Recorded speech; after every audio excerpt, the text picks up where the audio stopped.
semua, bertemu lagi pada sesi mentari Laboratorium Akuntansi Fakultas Ekonomi Universitas Negeri Jakarta. Pada kesempatan kali ini kita akan lanjut membahas terkait PPh final, yaitu PPh Pasal 4 Ayat 2 terkait dengan bunga obligasi. Sebelum masuk ke contoh kasus, kita akan mengulas ulang materi PPh final Pasal 4 Ayat 2 ini terlebih dahulu.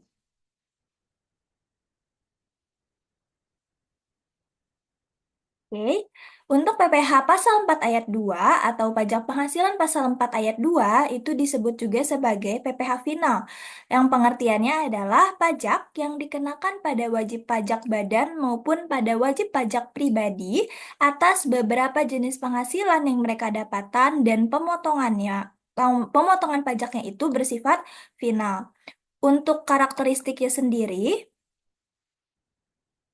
pajak yang pertama, penghasilan dikenakan PPh final itu tidak perlu digabungkan dengan penghasilan lain yang sifatnya non-final dalam perhitungan pajak penghasilan pada SPT tahunan.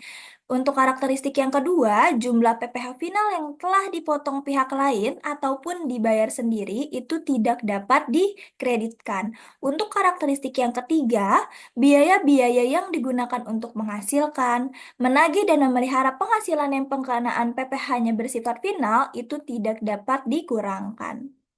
Lalu, pada kesempatan kali ini kita akan fokus pada kasus terkait penerimaan bunga obligasi. Jadi, PPh final yang dikenakan pada penerimaan bunga obligasi.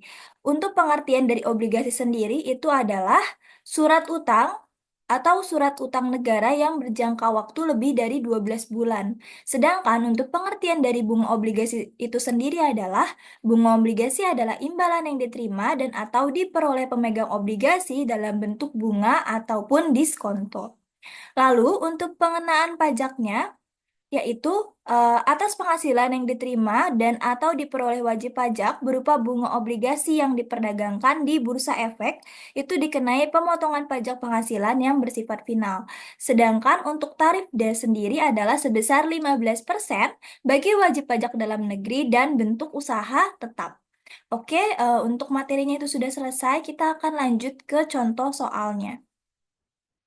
Untuk contoh soalnya yaitu PTA menerima bunga obligasi yang diperdagangkan di Bursa Efek Indonesia sebesar 20 juta rupiah.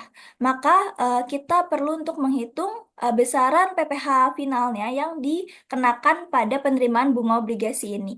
Berdasarkan dari materi di sini bahwa tarif pajaknya itu adalah sebesar 15% untuk pengenaan bunga obligasi, maka untuk pemecahan masalah ini, bunga obligasi yang diterima adalah sebesar 20 juta, itu dikalikan dengan tarif pajak PPh finalnya sebesar 15%, maka PPh final yang dikenakan pada penerimaan bunga obligasi di PTA adalah sebesar 3 juta rupiah.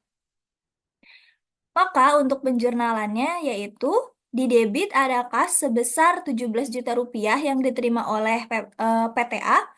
Lalu di debit juga ada biaya PPh final yang dikenakan pada penerimaan bunga obligasi yaitu sebesar 3 juta didapat dari 20 juta dikali 15% dan pendapatan bunganya adalah sebesar 20 juta. Oke, baik. Sekian materi mengenai PPh Final Pasal 4 Ayat 2, khususnya terkait dengan obligasi. Untuk kurang dan lebihnya mohon dimaafkan. Terima kasih.